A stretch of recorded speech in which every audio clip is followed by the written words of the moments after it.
సూర్య దేవాలయంలో ఘనంగా ఉగాది ఆస్థాన వేడుకలు, స్వామికి ఎండి కవచాల సమర్పణ.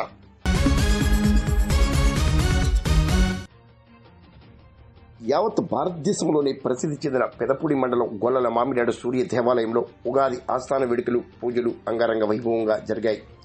ఆలయ అర్చకులు రేజేటి వెంకట నరసింహాచార్యులు శ్రీ పాంచరాత్ర అగమోక్తంగా స్వామికి పూజా కైంకర్యాలు నిర్వహించారు. నల్లమిల్లి సత్యరెడ్డి, చైతన్య సత్యరెడ్డి కుటుంబ సభ్యులు స్వామివారికి, అమ్మవార్లకు వెండి కవచాలను సమర్పించారు. చారిటబుల్ ట్రస్ట్ చైర్మన్ ద్వారంపూడి చింతపండు వెంకటరెడ్డి పండితులను ఉగాది సత్కారం నిర్వహించారు. ద్వారంపూడి యువరాజరెడ్డి తదితరులు పాల్గొన్నారు.